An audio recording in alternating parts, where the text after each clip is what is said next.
Good afternoon student, welcome back my YouTube channel Khan nursing. Today I will discuss about stomach cancer. आज हम लोग stomach cancer के बारे में डिस्कस करेंगे इस लेक्चर में। तो आप लोग लेक्चर को लास्ट तक देखिएगा। अगर कहीं भी आप लोगों को डाउट लगे तो प्लीज़ कमेंट करके बताइएगा। तो आइए बिना कोई देरी हुई हम लोग लेक्चर को स्टार्ट करते हैं, पढ़ते हैं स्टमक कैंसर के बारे में। तो फर्स्टली स्टमक कैंसर का डिफिनीसन क्या कह रहा है। स्टमक कैंसर या फिर gastric cancer is can adenocarcinoma that start in the cell lining of the stomach। जो स्टमक कैंसर या जो गैस्ट्रिक कैंसर होता है उसमें जो एडिनोकार्सिनोमा होते हैं वो कहाँ पे स्टार्ट होते हैं। जो कैंसर स्टार्ट होता है वो कहाँ पे स्टार्ट होता है, जो स्टमक की लाइनिंग होती है सेल की, उसी में स्टार्ट होता है। उसी को हम बोलते हैं गैस्ट्रिक कैंसर या फिर स्टमक कैंसर। नेक्स्ट पॉइंट क्या कह रहा है, stomach cancer also known as gastric cancer. अभी हमने आपको ऊपर बताया, इसको गैस्ट्रिक कैंसर के नाम से भी जानते हैं। Usually involve in the inner wall of the stomach called mucosa. जो इनर वॉल होती है स्टमक की, जिसको हम म्यूकोसा के नाम से जानते हैं, उसके वॉल में ही ये दीवार में ये स्टार्ट होता है। क्या? Stomach cancer. Where the mucus producing cell are present. वहीं पे जो म्यूकस प्रोड्यूस करते हैं सेल, जो इनर लाइनिंग होती है जिसको म्यूकोसा बोलते हैं, स्टमक की इनर लाइनिंग, उसी में म्यूकस प्रोड्यूसिंग सेल होते हैं। उसी में स्टार्ट होता है क्या? Adenocarcinoma. But it can develop in any area of the stomach. But लेकिन ये कहीं भी स्टमक के किसी भी एरिया में डेवलप हो सकता है। ज़रूरी नहीं है कि इनर ही लेयर में हो, और ज़रूरी नहीं है कि जहाँ म्यूकस प्रोड्यूसिंग सेल प्रोड्यूस कर रहे हैं वहीं पे हो। ये किसी भी एरिया में हो सकता है। नेक्स्ट क्या है, इट डायग्नोस्ड अर्ली। अगर हम इसको जल्दी से जल्द डायग्नोस कर ले जा रहे हैं तो क्या कह रहा है, स्टमक कैंसर इज़ मोस्ट ट्रीवर। तो ज़्यादा से ज़्यादा चांस रहते हैं कि स्टमक कैंसर जो है वो ट्रीट हो जाएगा। तो आइए हम लोग देखते हैं स्ट्रक्चर। ये स्टमक का स्ट्रक्चर है।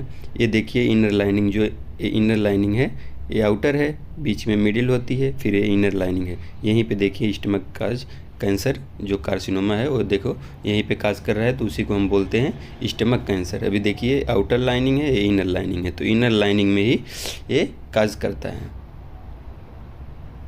नेक्स्ट क्या है, क्लासिफिकेशन। क्लासिफिकेशन क्या है स्टमक कैंसर का, ये 3 पार्ट में क्लासीफाई किया गया। पहला क्या, एडिनोकार्सिनोमा। दूसरा क्या है, गैस्ट्रिक लिम्फोमा। तीसरा क्या है, गैस्ट्रोइंटेस्टाइनल स्टोमल ट्यूमर, जिसको GIST शॉर्ट फॉर्म में हम लिखते हैं। तो एक एक करके हम लोग बात करते हैं। फर्स्टली बात करते हैं एडिनोकार्सिनोमा। तो एडिनोकार्सिनोमा में फर्स्ट पॉइंट क्या कह रहा है, adenocarcinoma is the type of cancer. एक कैंसर का, स्टमक कैंसर का एक टाइप है, that affect the mucus generating cell of the body. ये कहाँ पे अफेक्ट कर रहा है, जो म्यूकस जनरेट कर रहे हैं, जो म्यूकस को प्रोड्यूस कर रहे हैं, स्टमक में जो सेल है म्यूकस प्रोड्यूसिंग सेल, उसी को उसी को अफेक्ट कर रहा है। नेक्स्ट क्या कह रहा है, when cancer develop in mucosa of the stomach. जब कैंसर कहाँ, म्यूकोसा ऑफ द स्टमक में डेवलप हो जा रहा है, it called adenocarcinoma of the stomach. उसको हम क्या बोलेंगे, एडिनोकार्सिनोमा ऑफ द स्टमक हम उसको बोलेंगे। नेक्स्ट क्या है, it is most common type, is बहुत ज़्यादा देखने को मिलता है। 90 से 95%, 90 से 95% इज देखने को हमको मिलता है after of stomach cancer among other type. जो अदर टाइप बाकी हैं उनमें से सबसे ज़्यादा ये देखने को मिलता है कौन सा, एडिनोकार्सिनोमा। ये सबसे 90 से 95% ज़्यादा देखने को हमको मिलता है अदर टाइप से। नेक्स्ट क्या कह रहा है, गैस्ट्रिक लिम्फोमा दूसरा टाइप। क्या कह रहा है, लिम्फोमा ऑफ द स्टमक और गैस्ट्रिक लिम्फोमा। जो लिम्फोमा, गैस्ट्रिक लिम्फोमा बोल सकते हैं या फिर लिम्फोमा ऑफ द स्टमक भी हम कह सकते हैं।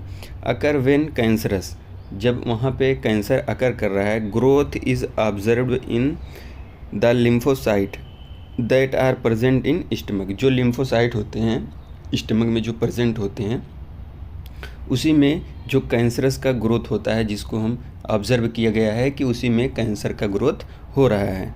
नेक्स्ट पॉइंट क्या है, lymphoma of the stomach is the usually rare, और ये बहुत रेयरली देखने को मिलता है।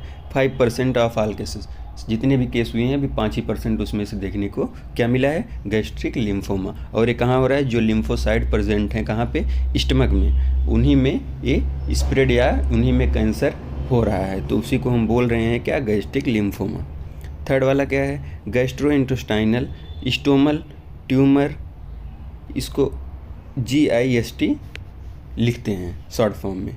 फर्स्ट पॉइंट क्या कह रहा है, this is rare type of tumour, ये बहुत कम देखने को ये भी मिलता है, that is found in the connective tissue of the stomach wall. ये कहाँ पे देखने को मिलता है, जहाँ पे कनेक्टिव टिश्यू है स्टमक वाल में, ये वहाँ पे हमको देखने को मिलता है। सेकंड पॉइंट क्या कह रहा है, this is type of tumour, जो ये टाइप है ट्यूमर का, can be found in other part of the digestive track, और एक अदर पार्ट जो डाइजेस्टिव ट्रैक के अदर पार्ट हैं वहाँ पे भी ये देखने को मिलता है, सच एज स्मॉल इंटेस्टाइन, जो स्मॉल इंटेस्टाइन है ये वाला टाइप वहाँ पे भी देखने को मिलता है, क्योंकि इसके जो टाइप है उसमें लिखा ही है गैस्ट्रो इंटेस्टाइनल स्टोमल ट्यूमर। तो गैस्ट्रो मतलब स्टमक, इंटेस्टाइन मतलब इंटेस्टाइन, चाहे वो लार्ज हो चाहे वो स्मॉल हो। नेक्स्ट पॉइंट क्या कह रहा है, this type of tumour can be both cancerous और नॉन कैंसरस। ये टाइप जो होता है कैंसरस भी हो सकता है या नॉन कैंसरस भी हो सकता है, लाइक जैसे बेनाइन ट्यूमर भी हो सकता है या फिर ये मलिग्नेंट ट्यूमर हो सकता है। नेक्स्ट पॉइंट क्या कह रहा है, this is mostly found in people over 40, जो 40 साल के ज़्यादा होते हैं पीपल, जिनकी एज 40 साल से ज़्यादा होती है, ये उनमें अधिकतर देखने को मिलता है। नेक्स्ट हम लोग पढ़ते हैं इटियोलॉजी या रिस्क फैक्टर, किसकी वजह से हो रहा है। इटियोलॉजी मतलब क्या कारण है कि हाँ कैंसर यही एग्जैक्ट कारण है, और रिस्क फैक्टर मतलब होता है कि इसकी वजह से हो सकता है। तो फर्स्ट पॉइंट क्या कह रहा है, एग्जैक्ट काज इज़ अननोन, जो कैंसर है स्टमक का वो उसका एग्जैक्ट काज हमको पता नहीं है कि हाँ इसी की वजह से हो रहा है, जिसको हम आइडियोपैथी भी या आइडियोपैथिक बोलते हैं। नेक्स्ट पॉइंट क्या कह रहा है, किसकी वजह से, अब कुछ रिस्क फैक्टर हैं जिसकी वजह से हो सकता है। तो क्या कह रहे हैं, infection with a common bacterium called Helicobacter pylori, जो हेलिकोबैक्टर पायलोरी होते हैं ये बैक्टीरिया होते हैं, can also cause stomach inflammation and ulcer, और ये क्या काज करते हैं, स्टमक इन्फ्लामेशन या फिर अल्सर को काज करते हैं। तो ये जो बैक्टीरिया है इसकी वजह से, कौन सा बैक्टीरिया, हेलिकोबैक्टर पायलोरी, इसकी वजह से हो सकता है क्या, स्टमक कैंसर, क्योंकि अल्सर और इन्फ्लामेशन एक काज करता है बैक्टीरिया। तो अगर अल्सर और इन्फ्लामेशन हो रहा है तो हो सकता है उसकी वजह से हो जाए क्या, स्टमक कैंसर। नेक्स्ट पॉइंट क्या कह रहे हैं, inflammation in your gut called gastritis, अगर गैस्ट्राइटिस हुआ है या इन्फ्लामेशन हो रहा है, जैसे बैक्टीरिया भी ऊपर हम लोग पढ़े स्टमक का इन्फ्लामेशन, तो अगर इस इन्फ्लामेशन स्टमक में हो रहा है तो इसकी वजह से भी क्या हो सकता है, स्टमक कैंसर हो सकता है। नेक्स्ट क्या है, परनीसियस एनीमिया, ये परनीसियस एनीमिया जो एनीमिया होते हैं इनके टाइप हैं, ये कह रहा है इसकी वजह से भी हो सकता है क्या, स्टमक कैंसर। नेक्स्ट क्या है, ओवर एज, ओवर एज ज़्यादा एज हो गई है अगर पीपल की तो उसकी वजह से भी स्टमक कैंसर हो रहा है। जेंडर की वजह से भी हो सकता है, एज जैसे मेल फीमेल इनकी वजह से हो सकता है, क्योंकि हो सकता है फीमेल में ज़्यादा हार्मोन का सिक्रीशन हो, हार्मोन इम्बैलेंस की वजह से हो सकता है, इसीलिए एज भी, जेंडर भी दिया है, जेंडर की वजह से भी हो सकता है। नेक्स्ट क्या है, स्मोकिंग, अगर कोई पर्सन स्मोकिंग कर रहा है, सिगरेट पी रहा है या तंबाकू का सेवन कर रहा है तो उसकी वजह से भी क्या स्टमक कैंसर हो रहा है, क्योंकि हम लोग पढ़े थे इसके ऊपर जब टॉपिक पढ़े हैं हम लोग, तो शायद हम लोग लंग्स कैंसर में ही पढ़े थे क्या, कि जो स्मोकिंग के कुछ उसमें से कार्सिनोजेनिस मिलते हैं वो कैंसर का काज करवाते हैं। तो हो सकता है स्मोकिंग करने की वजह से भी कैंसर हो जाए, तो वही कह रहा है स्मोकिंग की वजह से भी स्टमक कैंसर हो सकता है। नेक्स्ट क्या है, ओवरवेट या ओबेसिटी, अगर ज़्यादा वेट है, ओबेसिटी हुआ है उसको, तो उसकी वजह से भी स्टमक कैंसर हो सकता है। नेक्स्ट क्या है, eating a diet high pickle salty food, अगर वो डाइट में ज़्यादा पिकल मतलब ज़्यादा अचार उचार का सेवन कर रहा है या साल्टी फूड ज़्यादा खा रहा है तो इसकी वजह से भी क्या स्टमक कैंसर होने के चांसेस हो जाते हैं। नेक्स्ट क्या है, stomach surgery with for an ulcer, अगर उसको अल्सर हुआ था तो अगर उसकी स्टमक सर्जरी हुई है तो उसकी वजह से भी स्टमक कैंसर हो सकता है। नेक्स्ट क्या है, स्पेस्टिन बार वायरस सिंड्रोम, जो स्पेस्टिन बार वायरस सिंड्रोम है, जो हर्पिस वायरस होता है एक इसका टाइप है, इसकी वजह से भी स्टमक कैंसर हो सकता है, क्योंकि ये जो डीएनए होते हैं इसमें ये वायरस जो है उसका इंटरफेयर कर देते हैं, उसको एबनॉर्मल कर देते हैं, तो उसकी वजह से भी क्या स्टमक कैंसर होने के चांसेस होते हैं। नेक्स्ट क्या है, वर्किंग इन कोल, अगर कोयले की खदान है जहाँ पे, वहाँ पे अगर वर्क कर रहा है कोई भी पर्सन तो उसको हो सकता है या फिर मेटल के, जहाँ मेटल की फैक्ट्री उसमें कर रहा है, या टिम्बर जो होता है, या रबर इंडस्ट्रीज़ है, वहाँ पे सब अगर कोई पर्सन वर्क कर रहा है तो उसकी वजह से भी क्या स्टमक कैंसर होने के चांसेस होते हैं। क्योंकि जो कोयल की खान है वहाँ पे भी कुछ डस्ट होते हैं, कोयल डस्ट होते हैं, तो उनकी वजह से हो सकता है, इनहेल करने की वजह से।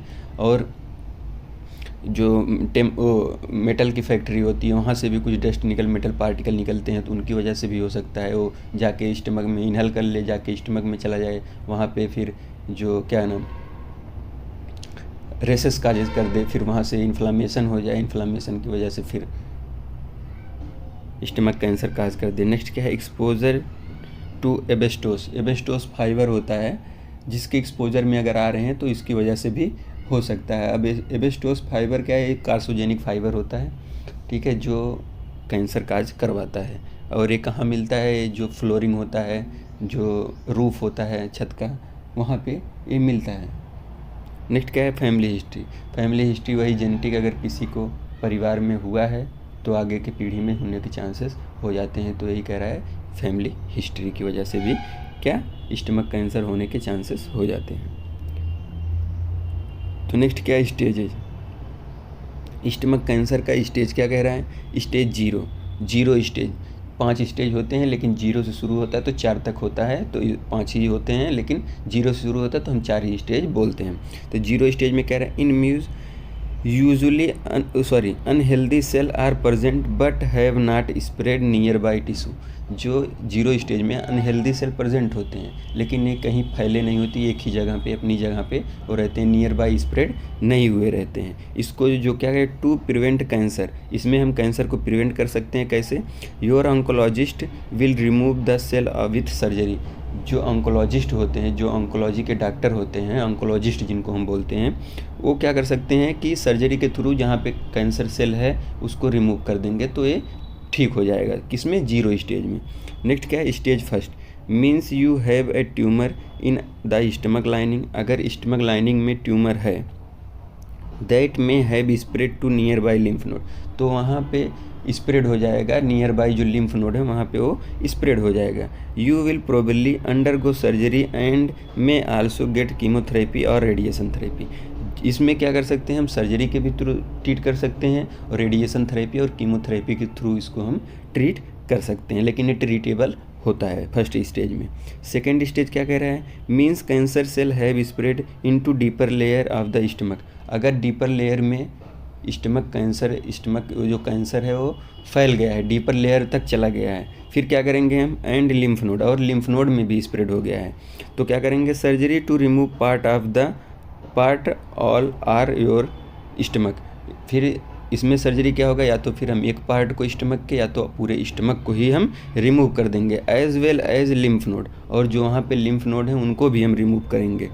It the main treatment at 2nd stage, और जो 2nd स्टेज का मेन ट्रीटमेंट कौन कौन सा है, chemotherapy and radiation therapy will be used before and after surgery. जो कीमोथेरेपी होता है उसको हम सर्जरी से पहले यूज़ कर सकते हैं और सर्जरी के बाद भी यूज कर सकते हैं। अब सर्जरी के बाद भी क्यों यूज करेंगे, क्योंकि यहाँ से हम कैंसर सेल को निकालते हैं, वहाँ पे कुछ अनसीन कैंसर सेल रह जाते हैं, तो उनको हम किल करने के लिए आफ्टर सर्जरी इसको प्रोवाइड करते हैं, कीमोथेरेपी एंड रेडिएशन थेरेपी।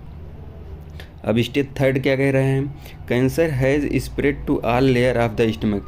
जितने भी लेयर हैं स्टमक में, अगर सब में कैंसर स्प्रेड हो गया है, नियर बाई द ऑर्गन, और नियर बाई जो उसके ऑर्गन हैं उनमें भी स्प्रेड हो गया है, अगेन सर्जरी, फिर इसमें भी सर्जरी हम करेंगे, and chemotherapy radiation therapy are standard treatment. और इसमें कीमोथेरेपी और रेडिएशन थेरेपी जो है स्टैंडर्ड ट्रीटमेंट, मेन ट्रीटमेंट ये होता है। अब 4th स्टेज क्या कह रहा है, 4th स्टेज में कह रहा है, cancer has spread many organ like liver. Cancer has spread many organ like liver, lungs और ब्रेन। अगर कैंसर बहुत सारे ऑर्गन में स्प्रेड हो गया, जैसे लंग्स हो गया, लीवर हो गया एंड ब्रेन हो गया, अगर इन सब में स्प्रेड हो गया है, this stage is most life threatening. और ये स्टेज कौन, बहुत सा तब लाइफ थ्रेटनिंग स्टेज हो जाएगा। Stomach remove surgery and chemotherapy and radiation can be sometime cure it. इसमें सर्जरी करेंगे और क्या कीमोथेरेपी देंगे, रेडिएशन थेरेपी लेंगे, लेकिन ये सम टाइम के लिए क्योर हो सकता है, कुछ समय के लिए क्योर हो सकता है। If it does not this treatment can be help with the symptom. और इसमें जो इस ट्रीटमेंट को दे के हम जो सिम्टम्स आ रहे हैं उसका हम रिड्यूस नहीं कर सकते हैं। इफ़ इट डज नॉट, हम इसको रिड्यूस नहीं कर सकते हैं। क्या, जो सिम्टम्स आ रहे हैं इसको हम रिड्यूस नहीं कर सकते हैं। तो स्टेज 4 में ये कह रहा है। तो देखिए स्टेज 0 सिर्फ जो स्टमक की लाइनिंग है वहाँ पे है, प्रेजेंट है, लेकिन फैला नहीं है। स्टेज सेकंड में देखिए फर्स्ट लेयर और सेकंड लेयर तक फैल गया है। और सेकंड स्टेज में देखिए ये first layer, second layer, third layer में फैल गया है। थर्ड स्टेज में देखिए first layer, second layer, third layer, fourth layer तक ये पहुंच गया है। और स्टेज 4 में ये पूरा अदर ऑर्गन में भी ये स्प्रेड हो गया है। तो इसको ये ट्रीटेबल नहीं है, लाइफ थ्रेटनिंग प्रोसेस हो जाता है फिर इसको हम कीमोथेरेपी, रेडिएशन थेरेपी दे के कुछ समय तक इसके सिम्टम को सबसाइड कर सकते हैं, लेकिन ये क्योर नहीं कर सकते हैं, इसको ये क्योर नहीं होगा। तो यही कह रहा है क्या, स्टेज में। नेक्स्ट क्या है, क्लिनिकल मैनिफेस्टेशन। क्लिनिकल मैनिफेस्टेशन या फिर साइन एंड सिम्टम, जो भी आप लिखना चाहें। फर्स्ट पॉइंट क्या कह रहा है, फ्रीक्वेंट इंडाइजेशन और हार्टबर्न। जो डाइजेशन होगा उसमें प्रॉब्लम होगी, डाइजेशन होगा नहीं, फ्रीक्वेंट हो जाएगा। और हार्टबर्न देखने को जैसे लगेगा ऊपर कुछ जल रहा है, जलन सी महसूस हो रही है, उसी को बोलते हैं हार्टबर्न। नेक्स्ट क्या है, पुअर एपेटाइट, जो भूख लगेगी बहुत कम लगेगी। और feeling full after eating a small amount, जो अगर हम थोड़ा सा भी खाना खा लेंगे तो हमको लगेगा हमारा पेट जो है वो भर गया है, फुल लगेगा हमेशा, थोड़ा सा मील करने के बाद, थोड़ा सा खाना खाने के बाद भी एक सिम्टम ये देखने को मिलेगा। नेक्स्ट क्या है, वेट लॉस होगा, उसका वेट लॉस होता जाएगा। नेक्स्ट क्या है, स्टमक पेन और क्रम्स, जो स्टमक होगा उसमें पेन होगा या फिर क्रैम्प्स होगा। नेक्स्ट क्या है, एसाइटिस हो जाएगा, collection of fluid in the abdomen. Abdomen में जब फ्लूइड का कलेक्शन हो जाता है तो उसको हम एसाइटिस बोलते हैं, तो एसाइटिस हो जाएगा। नेक्स्ट क्या है, ब्लोटिंग होगा। नेक्स्ट क्या है, ब्लड इन योर स्टूल, जो स्टूल पास करेंगे हम उसमें ब्लड आएगा। नेक्स्ट क्या है, डायरिया देखने को मिलेगा। Next nausea, next vomiting, next fatigue, next weakness, ये सब देखने को मिलेगा सिम्टम्स। नेक्स्ट क्या है, डिफ़िकल्टी इन सॉलोइंग, हम कुछ सॉलो करेंगे, कुछ निगलेंगे तो उसमें भी प्रॉब्लम होगी। नेक्स्ट क्या है, येलो ऑफ द आई और स्किन, जो आई होगा और स्किन होगा वो येलोइश हो जाएगा। नेक्स्ट क्या है, स्टमक स्वेलिंग, और स्टमक में स्वेलिंग हो जाएगी। ये सब सिम्टम हमको देखने को मिलेगा किसमें, स्टमक कैंसर में। नेक्स्ट क्या है, डायग्नोस्टिक इवैल्यूएशन, हम इसका डायग्नोस्टिक टेस्ट कैसे करेंगे। डायग्नोस्टिक इवैल्यूएशन, पहला क्या है, ब्लड टेस्ट कराएंगे हम। ब्लड टेस्ट कराएंगे, क्यों कराएंगे, क्योंकि हम उसमें चेक करेंगे WBC, RBC, प्लेटलेट का लेवल चेक करेंगे, कितना कम हुआ है कि ज़्यादा हो गया है, उसका लेवल चेक करने के लिए करेंगे। नेक्स्ट क्या है, अपर इंडोस्कोपी, अपर पार्ट का इंडोस्कोपी करवाएंगे, विजुअलाइज करेंगे उसको। नेक्स्ट क्या है, अल्ट्रासाउंड कराएंगे, स्टमक का हम अल्ट्रासाउंड कराएंगे। नेक्स्ट क्या है, बायोप्सी लेंगे, वहाँ से कुछ कुछ टिश्यू का कलेक्शन करेंगे, फिर उसके बाद उसको हम लेबोरेटरी में भेजेंगे, उसमें देखेंगे कैंसर सेल कितने स्टेज में, कितने ऊतकों में फैल गया है, उसको हम चेक करेंगे। नेक्स्ट क्या है, लेप्रोस्कोपी, लेप्रोस्कोपी होता है, ये भी लेप्रोस्कोपी, इसको भी हम विजुअलाइज करते हैं, यहाँ इसमें इंसीजन, स्टमक में इंसीजन करके हम उसको विजुअलाइज करते हैं लेप्रोस्कोपी में। नेक्स्ट क्या है, एक्सरे कराएंगे, देखेंगे कितना बोन वोन में तो नहीं एक स्प्रेड हो गया है, इसको देखने के लिए एक्सरे कराएंगे। पीईटी टेस्ट कराएंगे। नेक्स्ट क्या है, MRI कराएंगे। नेक्स्ट क्या है, CT स्कैन, ये सब रेडियोटिव इमेजिंग है, रेडियोलॉजिकल इमेजिंग है, जिसमें हम चेक करेंगे कि कैंसर कितना स्टेज में फैला है, कितने कितने पार्ट में फैला है, बोन में तो नहीं स्प्रेड हुआ है, ये सब हम इसमें कराएंगे। नेक्स्ट क्या है, मैनेजमेंट। मैनेजमेंट में क्या है, सर्जिकल मैनेजमेंट। फर्स्टली हम सर्जिकल मैनेजमेंट देखते हैं क्या है। एक cancer stomach surgery is perform to remove the cancer cell permanently from the body. जो सर्जरी होता है, इसमें हम सर्जरी अगर परफॉर्म कर रहे हैं तो परमानेंटली हम रिमूव कर देंगे क्या चीज़, जो कैंसर सेल हैं उनको हम परमानेंटली बॉडी से रिमूव कर देंगे। नेक्स्ट क्या कह रहा है, depending on the need a surgeon में डिसाइड टू रिमूव ऑल और पार्ट ऑफ द स्टमक। जो डिपेंड करेगा सर्जन पे कि वो एक पार्ट को स्टमक के रिमूव कर रहा है कि पूरा स्टमक को रिमूव करेगा, वो सर्जन डिसाइड करेगा। The medical term is removal of stomach. जब मेडिकल टर्म में हम स्टमक को रिमूव करते हैं तो उसको हम क्या बोलते हैं, गैस्ट्रेक्टमी। गैस्ट्रेक्टमी उसको हम बोलते हैं, उस टर्म को। अगर स्टमक को रिमूव किया जा रहा है तो उसको हम गैस्ट्रेक्टमी बोलते हैं, गैस्ट्रेक्टमी। नेक्स्ट क्या है, there are 3 type of gastrectomy. जो गैस्ट्रेक्टमी होता है वो 3 टाइप में होता है। फर्स्टली क्या है, पार्शियल गैस्ट्रेक्टमी। पार्शियल गैस्ट्रेक्टमी क्या होता है? The surgeon remove the part of the stomach. इसमें जो सर्जन क्या रिमूव करता है? पार्ट को, स्टमक के पार्ट को रिमूव करता है। Where cancer cell were spread, जहाँ पे कैंसर सेल स्प्रेड हुआ है उसी पार्ट को जो सर्जन होता है उसको रिमूव कर देता है। पूरा स्टमक नहीं, उस स्टमक के कुछ पार्ट को जहाँ पे स्प्रेड हुआ है उसको बोलते हैं क्या? Partial gastrectomy. नेक्स्ट क्या है? Total gastrectomy. टोटल गैस्ट्रेक्टमी मतलब पूरे स्टमक को ही रिमूव कर देते हैं, उसको हम बोलते हैं टोटल गैस्ट्रेक्टमी। नेक्स्ट क्या है? ईसोफेगो गैस्ट्रेक्टमी। ईसोफेगो गैस्ट्रेक्टमी में क्या होता है? The surgeon remove the stomach, surgeon remove stomach को भी रिमूव करेगा and part of the oesophagus, और ईसोफेगस के कुछ पार्ट को भी रिमूव करेगा, उसको बोलते हैं ईसोफेगो गैस्ट्रेक्टमी। नेक्स्ट क्या है? Medical management. मेडिकल मैनेजमेंट क्या होता है? मेडिकल मैनेजमेंट में फर्स्टली क्या है? कीमोथेरेपी। कीमोथेरेपी हम क्यों देते हैं? क्योंकि कीमोथेरेपी जो दिया जाता है वहाँ पे जो सेल होते हैं उनको श्रिंक कर दिया जाता है या फिर उनको किल कर दिया जाता है, उसको हम बोलते हैं कीमोथेरेपी ड्रग देके। इसमें देखिए क्या है? Chemotherapy may be given before surgery to shrink the tumour and after surgery to remove any remaining cancer. तो क्या कह रहे हैं? कीमोथेरेपी जो होता है अगर बिफोर सर्जरी दे रहे हैं हम तो ट्यूमर को श्रिंक करने के लिए दे रहे हैं, और अगर आफ्टर सर्जरी दे रहे हैं तो जो वहाँ पे अनसीन कैंसर सेल बचे हुए हैं उनको किल करने के लिए, रिमूव करने के लिए हम देते हैं क्या? कीमोथेरेपी। नेक्स्ट क्या है? Radiation therapy. रेडिएशन थेरेपी क्या होता है? Radiation therapy may be use with chemo before surgery to shrink the tumour and after surgery to kill remaining cancer. वही कह रहा है कि कीमोथेरेपी के साथ हम रेडिएशन थेरेपी भी देंगे, क्योंकि जो श्रिंक करने के लिए बिफोर सर्जरी देंगे तो हम श्रिंक करने के लिए देंगे क्या? ट्यूमर को। अगर आफ्टर सर्जरी देंगे तो हम किल करने के लिए, जो रिमेनिंग कैंसर बचे हुए सेल उनको किल करने के लिए देंगे। Radiation is also use to slow the growth and reduce the symptom of advance stomach cancer. Radiation therapy जो होता है ये ग्रोथ को जो स्लो कर देता है या रिड्यूस कर देता है, और जो सिम्टम्स आ रहे हैं उनको कम कर देता है क्या? Radiation therapy. नेक्स्ट क्या है? Immune therapy. इम्यून थेरेपी क्यों देते हैं? Immune therapy medicine can be boost the patient immune system. जो इसमें पेशेंट होता है उसके इम्यून सिस्टम को बूस्ट करते हैं कुछ मेडिसिन दे के, to destroy stomach cancer cell, ताकि वो जो स्टमक कैंसर सेल हैं उनसे फाइट कर सके, उनको डिस्ट्रॉय कर सके। तो नेक्स्ट क्या है? प्रिवेंशन। प्रिवेंशन में आप लोग देख लीजिए क्या है? Avoid consuming preserve. अगर प्रिजर्व कोई फूड कई दिन का रखा हुआ है, प्रिजर्व करके रखा हुआ, उसको अवॉइड करवाएंगे।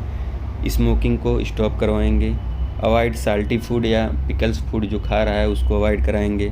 अवॉइड फ्रोजन फूड, फ्रिज में अगर कोई फूड रखा हुआ है कई दिनों से तो उसको भी अवॉइड कराएंगे।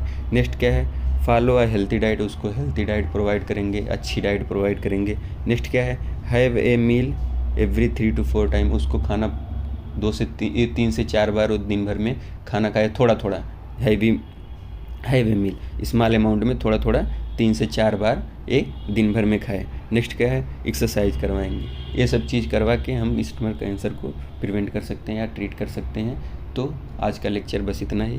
अब हम लोग नेक्स्ट लेक्चर में पढ़ेंगे नेक्स्ट डिजीज़ के बारे में, ऑन्कोलॉजी की। तो अगर वीडियो अच्छी लगी हो, लेक्चर अच्छा लगा हो आप लोगों को, तो प्लीज़ लाइक शेयर सब्सक्राइब करिए और अपने दोस्तों के पास भी भेजिए ताकि उनको भी हेल्प मिल सके। और तब तक के लिए मिलते हैं नेक्स्ट लेक्चर में। तब तक के लिए बाय बाय, टेक केयर।